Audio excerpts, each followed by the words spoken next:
बिस्मिल्लाहिर्रहमानिर्रहीम। नाज़रीन, आज हम एक ऐसी जगह पे मौजूद हैं। आपने इससे पहले इस तरह की खूबसूरत पार्क्स तो बहुत देखी होंगी और मुख्तलिफ़ इस तरह के ऐसी जगह जहाँ घूमने फिरने के लिए बहुत सारी जगह देखी होंगी, लेकिन शायद आपने ऐसा कब्रिस्तान कहीं ना देखा हो जिसको बहुत खूबसूरत बनाया गया है।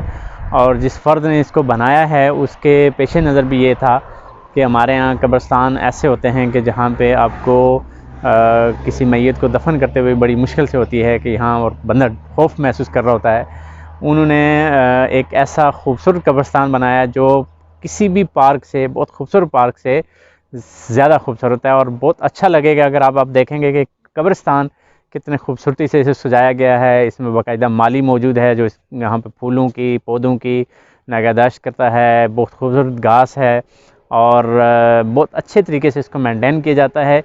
ये ज़िला कोटली का एक इलाका है, राजधानी उसके करीब एक छोटा सा इलाका है जहाँ पे ये खूबसूरत कब्रिस्तान बनाया गया है। और आप ये देख सकते हैं कि इसकी हर तरफ खूबसूरती है। पहाड़ों के बीच रोड के किनारे में एक खूबसूरत कब्रिस्तान है जिसके अंदर कब्रें भी मौजूद हैं, लेकिन आपको लगेगा कि ये एक पूरा पार्क है। आप देख सकते हैं नाज़रीन।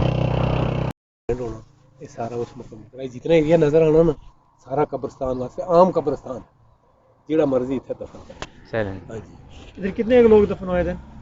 तकरीबन हो जी, ये कब्रें तो यहीं पर ही है।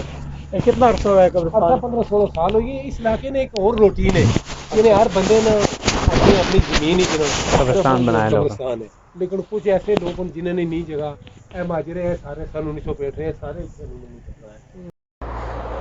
ये जो आपको कब्र पीछे नज़र आ रही है ये वो फ़र्द है जिसने इस कब्रिस्तान की बुनियाद रखी और ये फ़ौत हो चुके हैं। इनकी कब्र ख़ुद यहाँ बनी है और अब इनके बेटे हैं जो बेसिकली तो इंग्लैंड में रहते हैं, लेकिन वो इस की अभी भी निगहदाश्त और इसका सारा काम कर रहे हैं। उन्हें इस काम के लिए एक माली रखा हुआ है और ये वक्फ़ुल आम है। इसका मतलब ये नहीं कि कोई आम बंदा यहाँ दफन नहीं हो सकता। कोई भी ऐसा फ़र्द जो यहाँ दफन होना चाहे उसके लिए वक्फ़ुल आम है और कोई भी यहाँ पे आके अपनी किसी भी अज़ीज़ की कब्र यहाँ बना सकते हैं। अभी आप ये देख रहे हैं कि बहुत खूबसूरत बनाया गया है और इसको बहुत खूबसूरती से मेंटेन किया गया है। बहुत शुक्रिया नाज़रीन।